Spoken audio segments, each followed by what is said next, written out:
Olá, novamente estamos gravando um novo vídeo nos caminhos de Jesus. O último que nós gravamos foi a morte de Moisés. Nós vimos que Moisés passa o cajado, o manto e os livros e a sua autoridade na vista de Eleazar para Josué. E então o que hoje deveríamos gravar seria a continuidade do que foi feito lá, já que nós estamos seguindo a Bíblia desde o Gênesis até, não sei, Jesus Cristo provavelmente. Não tenho ainda certeza se pararemos no Novo Testamento ou, aliás, Novo Testamento pode ser dito, Velho Testamento não, porque para testamento tem que ter morte do testador. E Jesus morreu, ele era o herdeiro e morreu, e deixou um testamento para nós cristãos. Mas no caso do chamado velho, antigo, não houve testador, não houve morte de ninguém. Então, mataram bezerros, mataram bois, mataram isso, mas não é. Esses seres não eram donos de nada e não deixaram nada para ninguém. O próprio Deus deixou a sua lei na teofania do Sinai, como nós dissemos, por mediação de Moisés. Seria inadequado, portanto, dizer Antigo Testamento, Velho Testamento, seria adequado dizer Antiga Aliança, Primeira Aliança. Os judeus reclamam de nós cristãos por causa dessa inadequação. Bem, então nós deveríamos, neste vídeo, falar sobre a Terra Prometida. Um problema sério, já que a terra prometida lá a Moisés e que foi prometida a Abraão, né, e sem dúvida nenhuma, porque já tentamos ver, pesquisar fontes fidedignas se realmente aquela promessa existe ou se não foi fake que os escritores da Bíblia posteriores, que nós sabemos que são 5 escritores, né? O Javista, simbolizado por J, o Eloísta, simbolizado por E, o sacerdotal, simbolizado por P, o deuteronomista, simbolizado por D, e o redator final, provavelmente Esdras, ou Esdras e seus discípulos, simbolizado por R. Então, a Bíblia teve 5 escritores, e quando os judeus juram que o Pentateuco, que nós chamamos Pentateuco, mas para ele é a Torá, foi escrita por Moisés, Jesus não contradisse isso, ele fala, está escrito em Moisés, Moisés disse, nós aceitamos, né, a Torá. Já ouvi judeus pronunciarem o Torá, eles não duvidam. Isso é um problema de fé. E Jesus Cristo não quis discutir essa questão de fé, se era Moisés, foi Moisés ou foi a escola de Moisés, como se foi Esdras, ou foi uma escola de Esdras quem escreveu, quem deu a redação final, redator final. Ele não veio para discutir esses detalhes técnicos. Então, a tradução que nós católicos demos, a Torá, é muito bonita, Pentateuco, os 5 livros de Deus. Olha que bonito, né? Realmente são 5 livros, né? Gênesis, Êxodo, Levítico, Número e Deuteronômio, atribuídos a Moisés desde a mais remota antiguidade.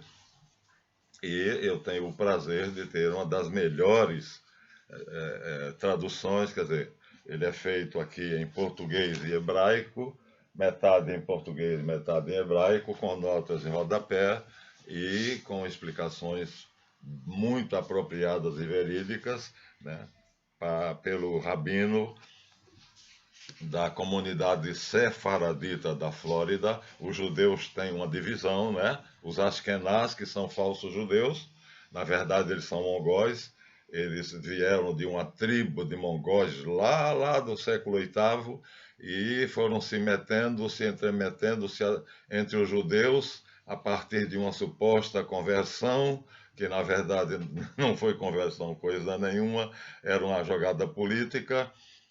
Mas assim, do século VII, VIII até hoje, os Ashkenaz terminaram sendo a maioria dos judeus. Quer dizer, os semitas, que são os verdadeiros descendentes da Torá, são os herdeiros da Torá, são talvez um terço da comunidade judaica mundial, o restante todo sendo Ashkenaz, que eu chamo de falsos judeus, e que são os donos do mundo. Quer dizer, a promessa de Abraão também foi feita, a promessa do rei dos Cázaros, e ele achou muito conveniente, né, como já disse em outro vídeo, achou muito conveniente encontrar uma religião que, além de ser respeitada pelos cristãos que estavam de um lado, em guerra com os muçulmanos que estavam de outro, e ele no meio, quer dizer, briga o mar com a rocha e o marisca que se ferra. Então ele quis achar uma solução para ficar bem nesse conflito, não sair das terras dele, cristãos à direita brigando com os muçulmanos à esquerda, e ele era terra do meio, ele estava no meio do tiroteio. Então o que é que ele fez? Os cristãos respeitavam os judeus respeitavam os cristãos. Então, mas os judeus respeitavam menos os cristãos do que os cristãos aos judeus. Ele trouxe um cristão, um judeu, quer dizer, um padre, um bispo cristão, um rabino judeu e um islâmico, como é que a gente chama? Um mulamá islâmico, e perguntou: você respeita a religião dele? Sim, disse o islâmico. Perguntou ao cristão: você respeita a religião dele? O cristão disse sim. Aí perguntou ao rabino judeu: você respeita a religião dele, do Islã? Ele disse não. Você respeita a religião dele? Aí o judeu disse: mais ou menos. Então ele achou que era conveniente adotar a religião que era respeitada pelos dois, cristãos e muçulmanos, que era o judaísmo. Nessa entrada política, ele então se torna judeu convertido, nada de sangue judeu, nada de semita. Então o antisionismo não é o mesmo que antissemitismo, né? Agora inventaram isso. O rabino Israel Davidson Weiss disse: eu sou judeu semita, e mandaram eu calar a boca, porque o que eu digo contra o sionismo está sendo julgado pela Suprema Corte da União Europeia como sendo antissemitismo. Quer dizer, eu sou semita e estou sendo julgado como antissemita. É uma piada, é uma brincadeira, mas não, ele teve que calar a boca. E os judeus contra o sionismo era um movimento que estava forte e enfraqueceu com essa lei feita pelo Parlamento da União Europeia. Então, mas uma coisa é sionismo e outra coisa é semitismo, né? Semitas são descendentes de Sem, descendentes consanguíneos, e Ashkenaz são descendentes dos Cázaros, uma tribo aparentada com os mongóis lá dos Montes Urais, perto da Rússia, que terminou na Revolução Francesa conseguindo influenciar os estados gerais, que iam declarar judeus somente os semitas, e os Ashkenaz seriam declarados não judeus, e eles conseguiram fazer uma jogada. Aliás, eles sempre jogam muito bem. Eles jogam um xadrez maravilhoso. Se não tivessem jogado, não seriam dono do mundo hoje. Então, eles conseguiram fazer com que os Estados Gerais de Tours, na Revolução Francesa, reunidos antes da Revolução, declarassem que eles eram judeus. E aí misturaram-se com os judeus, e hoje eles têm até preconceito contra os semitas. Eles se acham superiores aos semitas. Nós temos um livro, né, que é a história de um judeu americano na Israel comunista, racista, onde ele denuncia como ele foi bem tratado porque era Ashkenaz quando chegou em Israel, no Estado de Israel, né? Sionista, racista e marxista, assim que ele diz no livro dele, está na web. E ele era jornalista, foi assassinado pela Mossad, polícia secreta israelense. Eu estou esperando ele benefício, mas não me acontece. Então, eles fariam benefício me tornar um mártir como o de Jack Bernstein. Então, se vocês procurarem Jack Bernstein, vocês vão encontrar, né, um judeu americano na Israel, sionista, marxista, racista. E ele foi assassinado porque publicou isso. Enquanto eu era Ashkenaz e me comportava como Ashkenaz, eu era tratado VIP. Mas me apaixonei por uma sefaradita, que é semita, e eles dificultaram muito o casamento, mas depois que, por faz e nefas, eu consegui me casar com ela, perdi todos os privilégios que eu tinha como judeu Ashkenaz, porque os Ashkenaz são superiores ao sefarade. Então aqui nós temos um judeu inferior do ponto de vista do clã dos Rothschild, que são judeus Ashkenaz. E dos outros, os Kennedy, né? E o que mais? E a canalhada que manda no mundo todo, né? A elite financeira que manda no mundo, tudo é judeu Ashkenaz. A rede bancária é uma malha que está. O petróleo é deles, o ouro é deles, os bancos são deles. Então, assim, aí os ignorantes dizem: os judeus mandam no mundo, o dinheiro do mundo todo é dos judeus, o petróleo é dos judeus, os diamantes são dos judeus, o ouro é controlado pelos. Não, não. Controlado pelos judeus, coisa nenhuma. Controlado pelos falsos judeus askenazes, que são, na verdade, uma tribo mongol, aparentada com os mongol-cázaros, que se infiltraram nos judeus através de uma falsa conversão. Então seriam judeus convertidos à religião judaica e terminaram se misturando de tal modo que agora eles dizem que os semitas é que não entendem que eles são judeus. Quem quiser estudar o assunto pode entrar fundo na internet e na web, que vocês vão encontrar dados à beça. Então, o mundo é controlado pelos judeus Ashkenaz. Quem é que governa o mundo? Nathaniel, barão de Rothschild. Esse é o verdadeiro rei do mundo. Portanto, o chefe, o que tem o cetro do clã dos Rothschild. E os Rothschild já são donos do mundo há muito tempo. Mas, então, tudo isso para dizer que o nosso queridíssimo Meir Matzila Melamed, rabino da comunidade sefaradita de Flórida, não goza da devida consideração do gentílico judeu por parte da comunidade Ashkenaz. O Jack Bernstein, que era Ashkenaz, e por não querer fazer essa separação e tratar o sefarade como irmãos, escreveu um livro mostrando como ele foi bem tratado enquanto se comportou como Ashkenaz no Estado sionista de Israel, e como mudou o tratamento quando ele passou a namorar uma sefaradita, ou seja, uma semita. Ele terminou casando com ela, saindo dela de Israel e voltando para os Estados Unidos, mas foi assassinado por causa do livro que ele publicou, tá? A história de um judeu, ou simplesmente um judeu americano na Israel, sionista, marxista, racista. O livro está disponível na internet, eu tenho a tradução em português.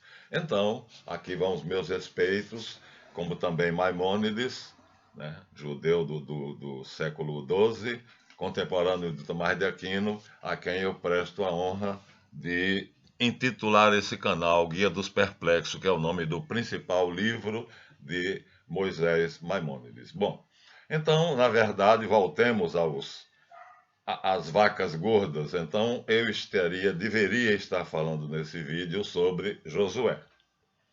Moisés, príncipe egípcio, libertou os judeus e todos os escravos que quiseram sair do cativeiro egípcio e foi para a terra que tinha sido prometida a Abraão lá no começo, lá no princípio, no Gênesis, né? Gênesis 12, e aí várias vezes eu tentei ver e argumentar que essa promessa tinha sido colocada dentro da Bíblia pelos judeus Ashkenaz para poder conquistarem o mundo e a gente aceitar, mas não é verdade.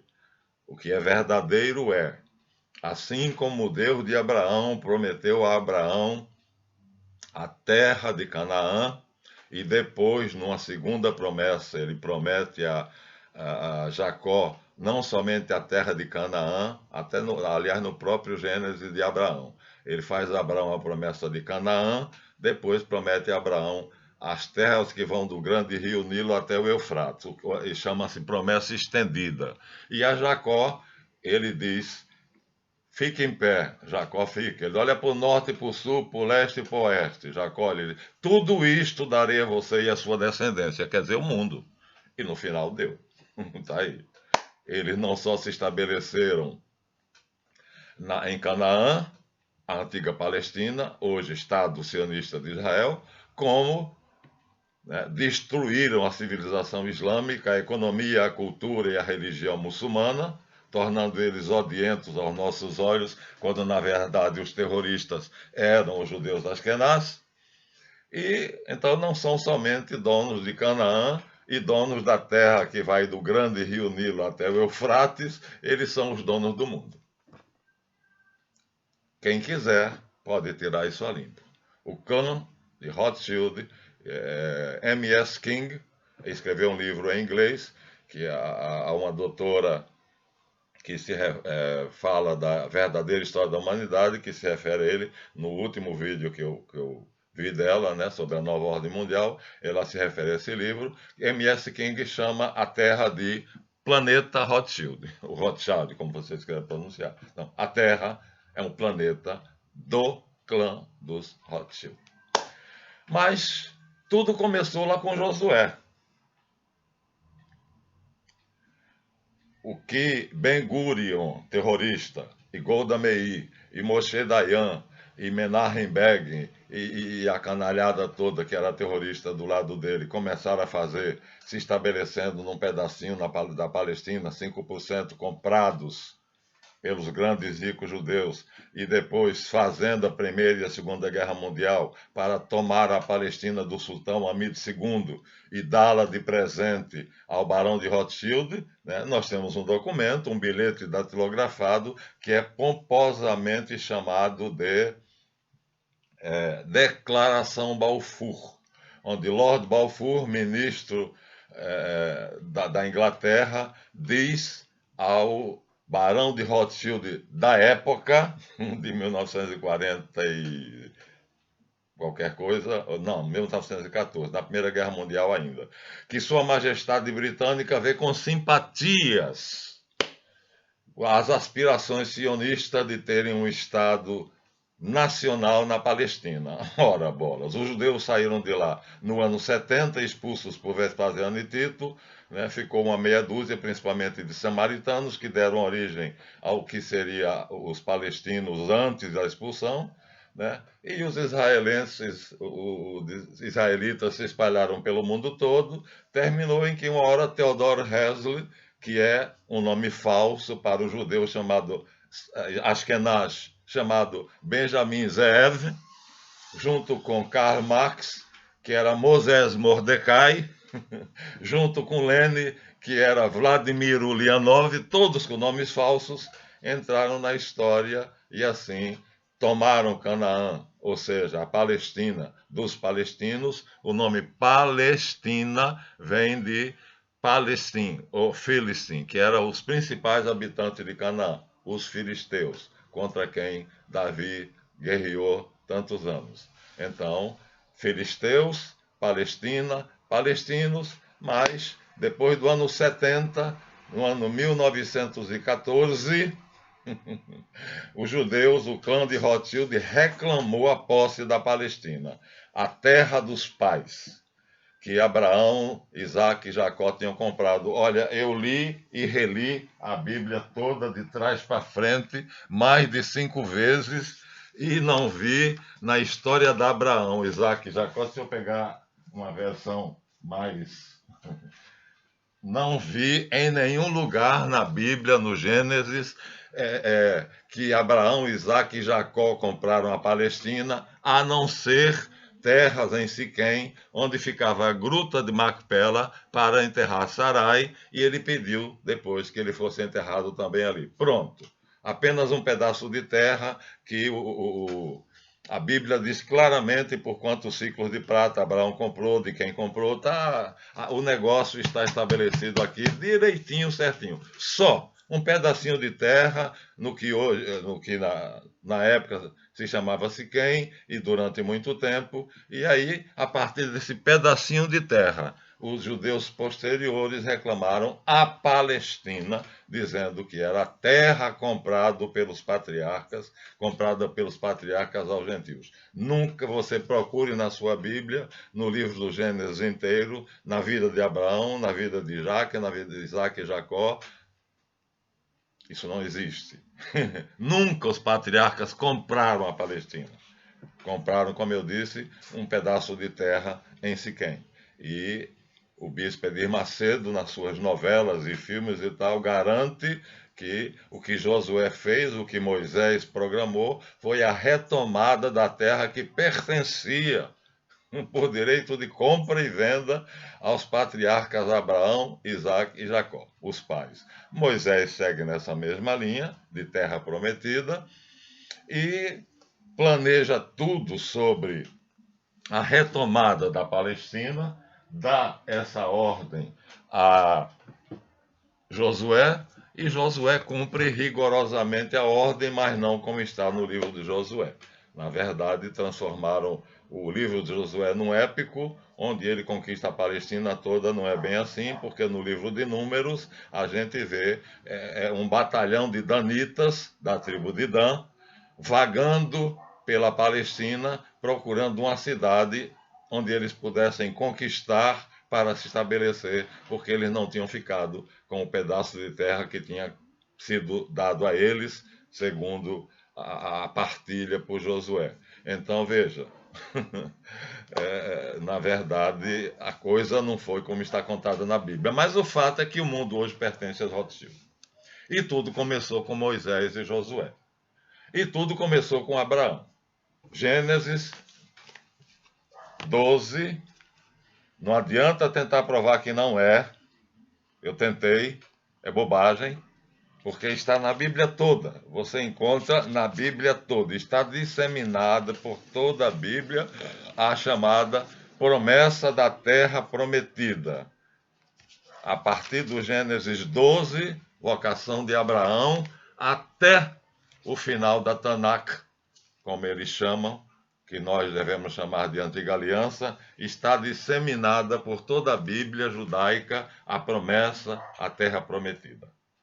Então, não foi um acréscimo posterior, né? Realmente isso, para mim, é um problema, porque como é que Deus mandaria Josué, primeiro Moisés, mas Moisés já estava velho, morreu no Monte Nebo, como nós mostramos no vídeo anterior, subiu, escondeu-se e foi morrer lá onde ninguém sabe onde ele ficou. Depois São Judas diz que, na carta dele, que ele matou tanto que o diabo achou que o corpo de Moisés pertencia ao inferno, mas São Miguel veio e lutou com Satã para poder disputar o corpo de Moisés. Diz, não, ele vai para o céu, e entre o diabo e São Miguel vence, e assim Moisés é mais um que sofre o fenômeno do arrebatamento ou ascensão aos céus em corpo e alma, né?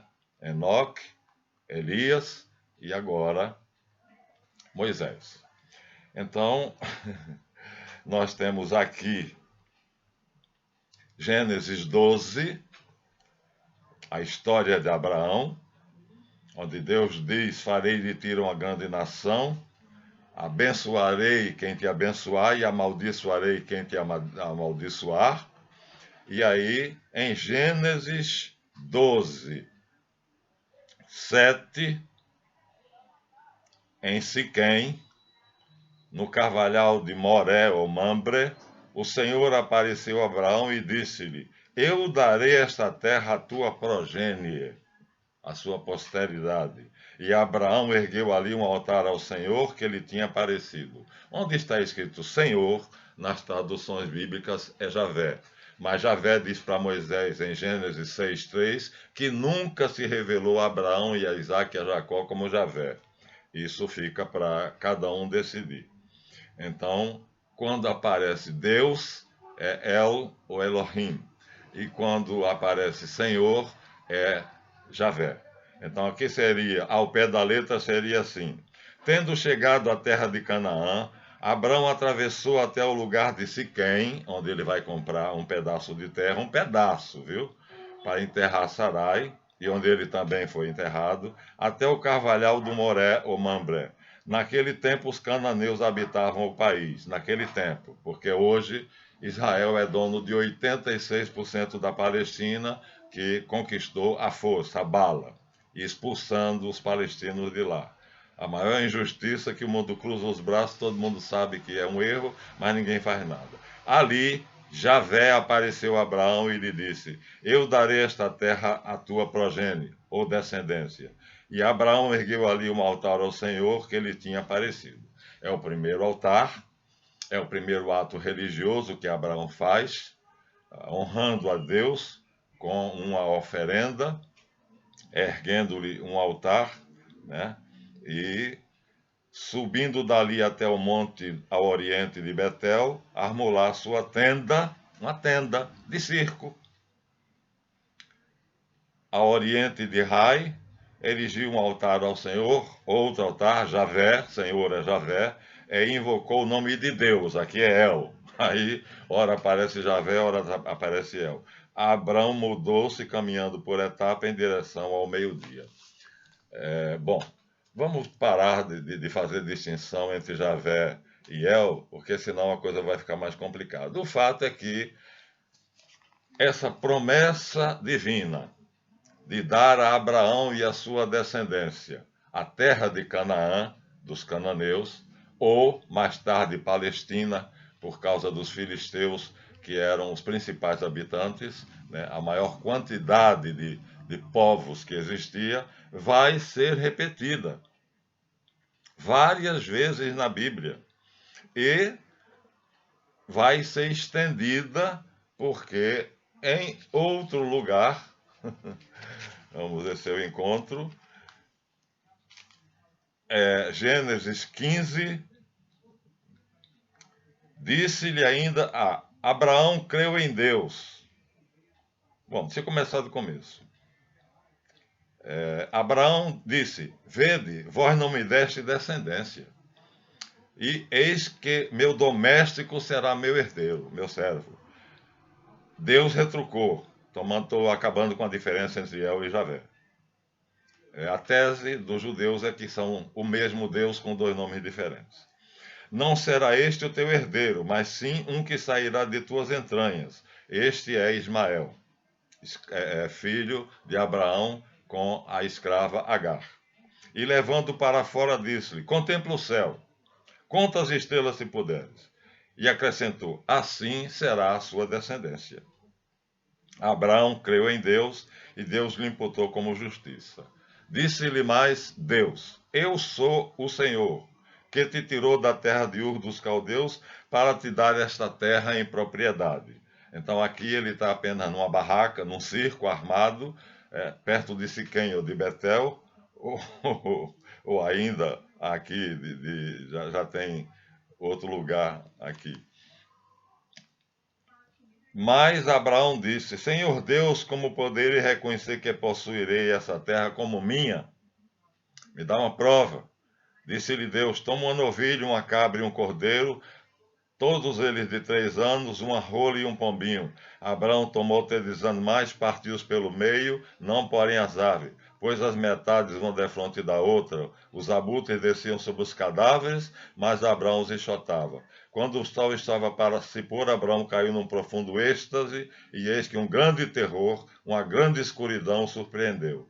Então Deus lhe falou, e contou toda a história do povo hebreu, e mostrou a Abraão, se dignou mostrar a Abraão como cumpriria a promessa feita a ele. Então, sem dúvida, Abraão viu o clã de Rothschild e os judeus Ashkenaz. Eu só não sei se ele considerou que isso seria a posteridade deles, porque não tem sangue deles, né? O sangue dos Ashkenaz é sangue dos cázaros.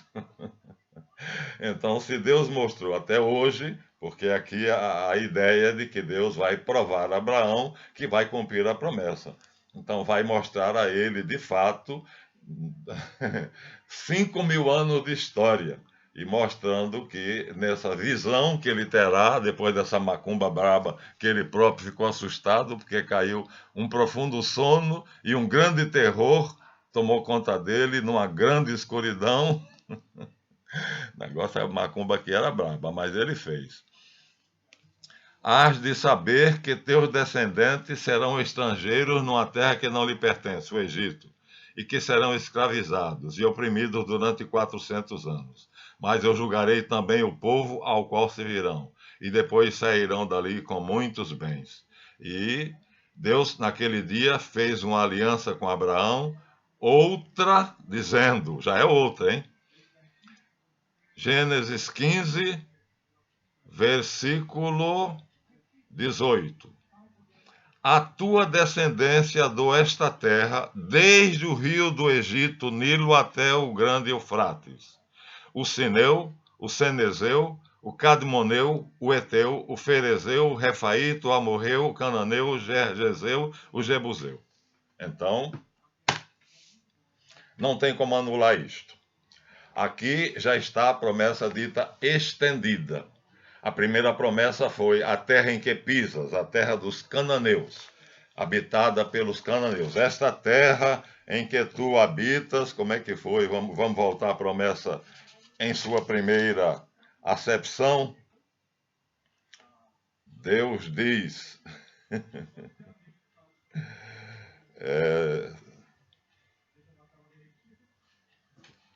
meu Deus do céu, onde é que é? Abençoarei quem te abençoar e amaldiçoarei quem te amaldiçoar. Abraão tinha 75 anos. Naquele tempo, os cananeus habitavam o país. Então, Canaã, o Senhor apareceu e disse, eu darei esta terra à tua progênie. Esta terra, a suposição é que seria Canaã. Mas, como bom professor de português, esta terra em que ele está pisando pode ser o planeta. Por que não? Como é o nome do planeta? Terra. Como foi que Deus se referiu à herança que ele daria a Abraão? Esta terra, esta e não outra. Não Marte, nem Júpiter, nem Vênus, nem Saturno, nem o Sol, nem a Lua. Esta terra, este planeta. Aqui já está implícito que pode ser o planeta Terra, que no caso de Jacó fica mais evidente, mas nós não vamos para aí. Então a primeira promessa é esta, segundo os teólogos, mas a promessa estendida. Então não era só Canaã, porque aqui ele diz, nesse tempo habitavam aquela terra os cananeus. Então está falando da terra dos cananeus, em 12. Mas em 15 diz, naquele dia Javé fez uma aliança com Abraão, dizendo-lhe, a tua descendência dou esta terra. Agora aqui é uma limitação. Desde o rio Nilo no Egito até o grande rio Eufrates. Aí dá os povos. Davi conquistou essa porção de terra que está aqui, desde o limite do Nilo até o Eufrates. Isso fez parte das conquistas de Davi. Davi conquistou exatamente isto. Isto foi o reino de Davi. Então, mas de qualquer maneira, a palavra dita é terra. O planeta Terra, porque no começo, lá em Gênesis 12,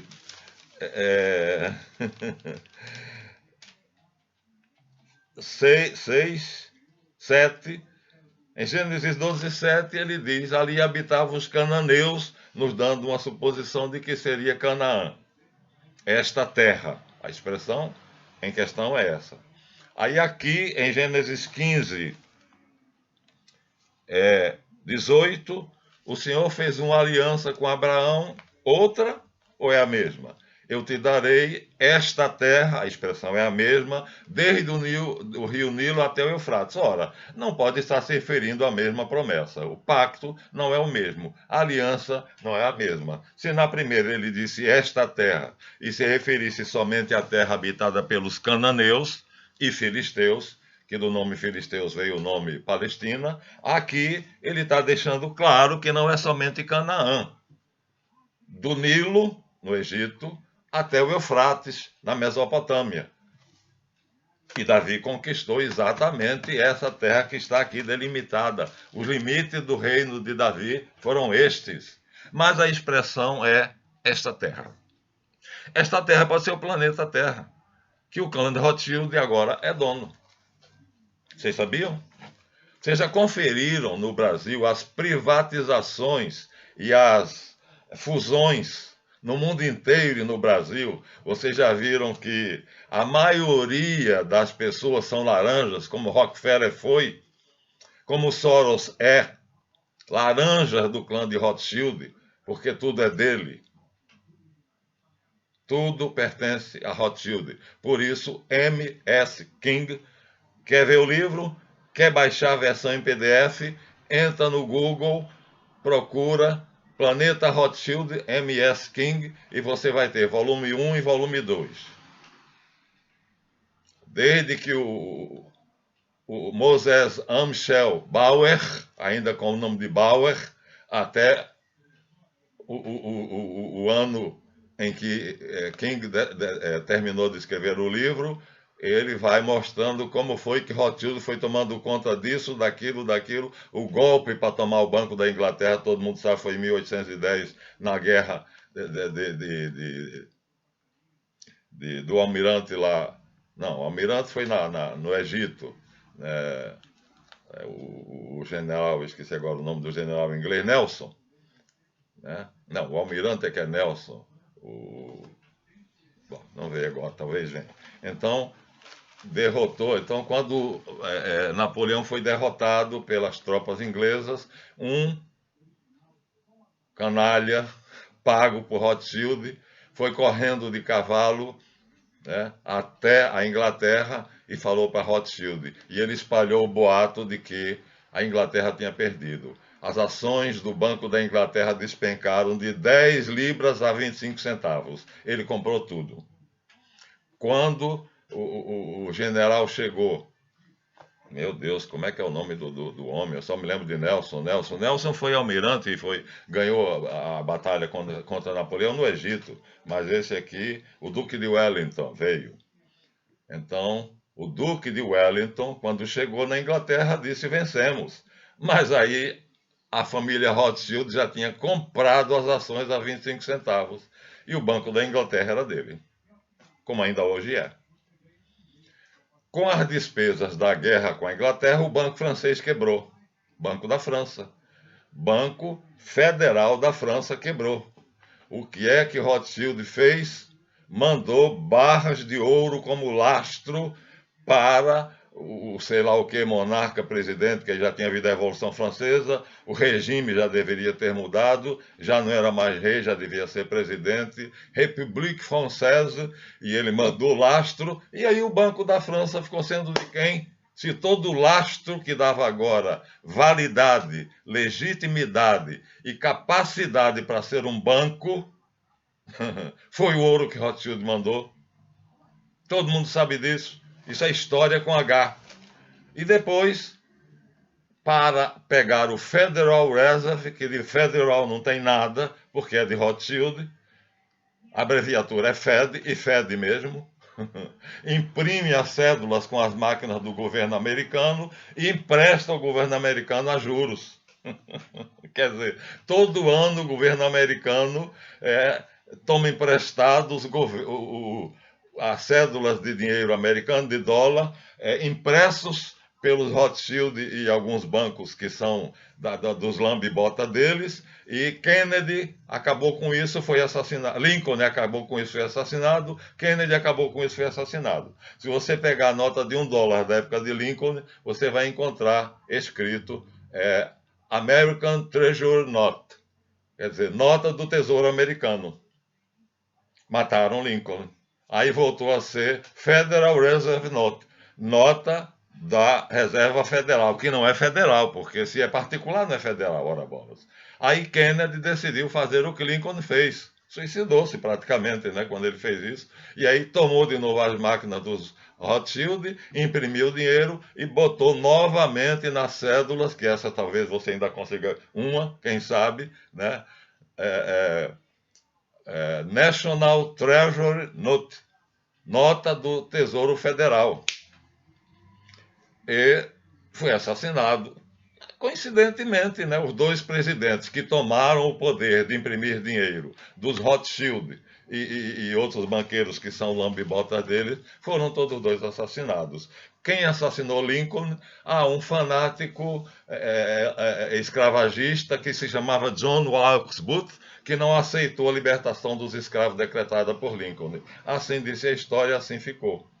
E quem foi que assassinou Kennedy? Lee Oswald, um maluco que estava lá num paiol e foi pegado com a arma na mão, tinha realmente dado um tiro de lado, que pegou na têmpora de Kennedy, mas a bala que matou Kennedy, segundo um oficial do Exército brasileiro, que escreveu um livro chamado O Enigma de Deus, ele é perito em balística, foi até os Estados Unidos, foi a Dallas para poder estudar exatamente o que é que ele podia concluir com testes de balística. A bala que matou Kennedy, que pegou no meio da testa, veio do andar de cima da delegacia de Dallas. Da delegacia de Dallas. Então, quem estava no teto da delegacia de Dallas era um exímio atirador, com fuzil com a mira, e Kennedy vinha exatamente na direção da delegacia, ele mirou no meio da testa e pá. Oswald também pá. Então, todo mundo sabia que quem ia matar era o atirador que estava no teto da delegacia, mas a polícia foi direto no paiol, que tinham montado tudo para prender Lee Oswald. E Lee Oswald ficou calado, usou o direito de ficar em silêncio e não disse nada, mas um dia ele disse que ia falar para a CBN, CNN ou BBC, sei lá, ou NBC, sei lá o que for, ele ia contar a história verdadeira. Aí anunciaram para o país todo, foi aquela lambança toda, e nossa, agora nós vamos saber da verdade. E aí 2 soldados vão pegar Lee Oswald, a televisão está lá esperando o circo montado, e de repente um alcaguete da polícia, quer dizer,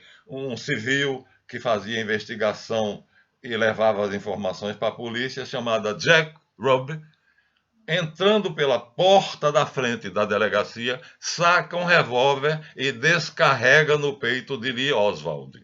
Bom, Kennedy está morto, o assassino supostamente é Lee Oswald, porque ladrão é aqueles que pega com furto na mão, e foi ele que foi preso com um fuzil num paiol. Agora Lee Oswald é assassinado por Jack Ruby, que era judeu askenaz. E aí Jack Ruby teve uma crise hepática e foi internado no hospital, e nesse hospital onde Jack Ruby foi assassinado, porque a plaqueta que fica na maca, na cama de quem está hospitalizado, ela tem anotações dos médicos que cuidaram do doente, falando o nome do médico e o remédio prescrito. Essa plaqueta sumiu. E a comissão Warren não deu a menor importância a isso. Mandou arquivar. Então não se sabe. Lyndon Johnson, que era o vice-presidente, assumiu, devolveu as impressoras ao clã de Rothschild, voltou de novo a tomar emprestado o dinheiro que é impresso nas máquinas do governo, e que o governo tem tudo para imprimir, mas acontece que a história é longa, eu não vou colocar aqui, mas eu tenho na minha Patópolis de Walt Disney, né, como é que foi que os judeus askenaz tomaram, o clã de Rothschild tomaram a impressão, o direito, tiveram o direito, né, os americanos, estadunidenses foram traídos pelo seu próprio presidente, não sei se Wilson ou Roosevelt, que aproveitou o feriado do Natal, onde tinha somente 15 gatos pingados, subornou todos os 15 e eles assinaram a concessão feita aos banqueiros para imprimirem moeda. Está contra a Constituição. A Constituição americana proíbe terminantemente que a impressão de moeda seja feita por particulares. Pode dizer isso a Rothschild. Vai lá. Vai discutir com ele. Ele está lá na Inglaterra, num escritório lindo, maravilhoso. Tem outro escritório na Suíça, onde dizem que uma sala que tem as televisões que mostra a situação dos negócios dele no Brasil é a mais bonita de todas, porque praticamente ele é dono do Brasil.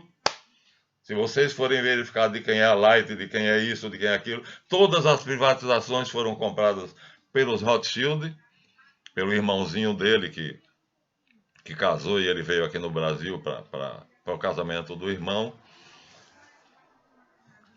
Não podemos deixar de ligar Josué a Ben-Gurion. Não podemos de considerar o que Josué fez uma ordem divina, porque está na Bíblia. O pastor, que eu admiro muito, e que faz um vídeo com o nome Deus Mandou Matar, e ele conclui, sim, Deus mandou matar, porque o povo que habitava Canaã era imoral, adorava animais que simbolizavam os pecados capitais. Então, para os judeus não se contaminarem com aquele povo, então Deus mandou, mata todo mundo e extermina, acaba com tudo, que não houve o extermínio, né? Não houve, porque se houvesse, Davi não teria feito um pacto com os jebuseus para ficar morando no alto do monte, como é que é, meu Deus? Sião, construindo o palácio dele no Monte Sião, junto do palácio dos príncipes jebuseus. Então, os jebuseus não foram expulsos, embora Josué tivesse conquistado Jebus.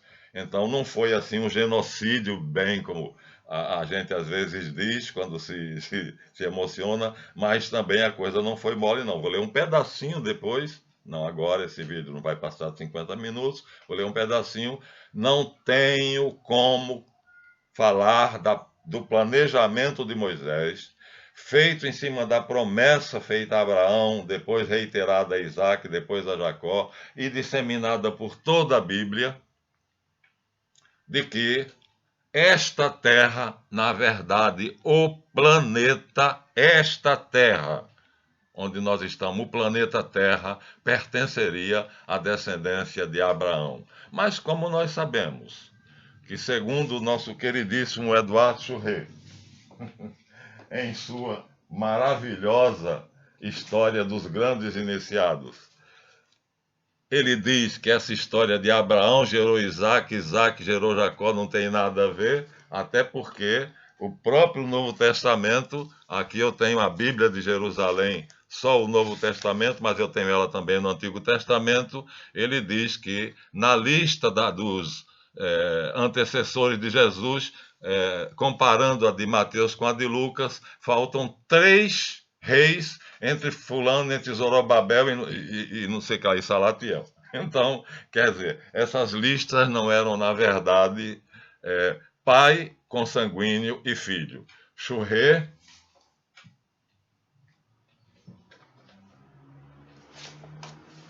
Harold Bloom e David Rosenberg,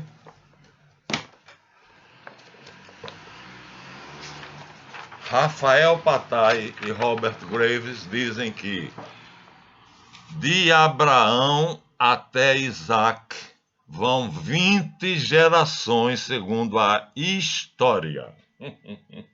Então, Abraão não gerou Isaac. O que está ali, portanto, não pode ser levado ao pé da letra. Era uma paternidade espiritual, segundo Churré explica muito bem no seu livro, a comunidade patriarcal, né, a ideia, como é que era a conspiração dos patriarcas monoteístas.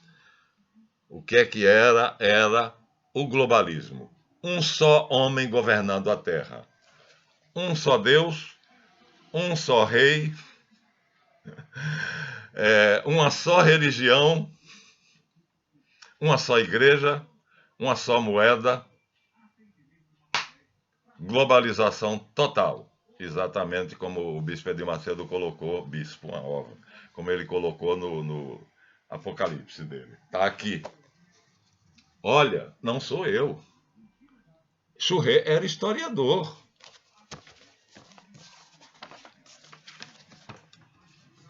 David Rosenberg e Harold Bloom, eles são hebraístas de primeira linha, críticos literários renomados. Esses dois aqui, Rafael Patai e Roberto Greve, eu não conheço a fundo, não li a biografia. Mas são eles que dizem que de Abraão até Isaac, 20 gerações.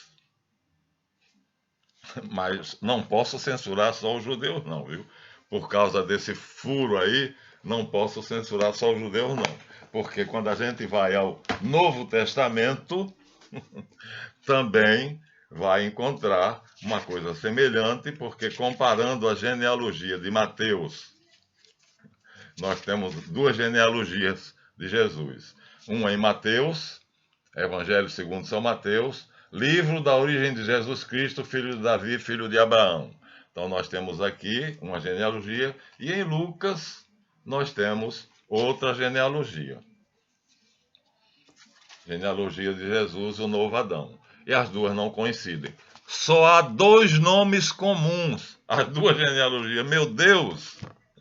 Dos ancestrais de Jesus, comparando a genealogia de Mateus com a genealogia de Lucas, só dois personagens coincidem: Zorobabel e Salatiel. O resto, tudo é diferente. Daí, em 1490, já naquela época, os teólogos, estudiosos, já havia universidades, né? Porque eu lembro a vocês que a Idade Média, a Idade das Trevas, foi quando se fundaram as universidades, concluíram que a genealogia de Mateus é a genealogia de José e a genealogia de Lucas é a genealogia de Maria, ou vice-versa. Deixa eu ver. Não, a de Lucas é a de... Ao iniciar o ministério, Jesus tinha mais ou menos 30 anos, era conforme supunha, filho de José, filho de Eli. Eli era outro nome para Joaquim. E Joaquim é pai de quem? De Maria de Nazaré. Então, na verdade, José não era filho de Eli, era genro de Eli. Mas como Maria era mulher, então a tradição do levirato faz com que se passe de Eli ou Joaquim para José, que era o homem, e não para Maria, que era a mulher. Mas desde 1490 que se sabe que a genealogia de Jesus, segundo Lucas, é a genealogia de Maria. Portanto, Eli é Joaquim, filho de Matat ou Matã, enquanto que o pai de José, na genealogia de Mateus, que é a de José mesmo, são duas genealogias diferentes, uma vindo por Salomão, que é a de Maria, e outra vindo por, talvez, como era o nome do filho Navi? Natã. Então são duas genealogias, uma legítima, que viria do descendente legítimo, o mais velho, né, mas não foi quem reinou foi Salomão. Então aqui nós encontramos as duas genealogias. A de José, que mostra ele como filho de Matã, gerou José, Matã gerou Jacó, Jacó gerou José, esposo de Maria. Então, aqui José é filho de Jacó, e Jacó é filho de Matã.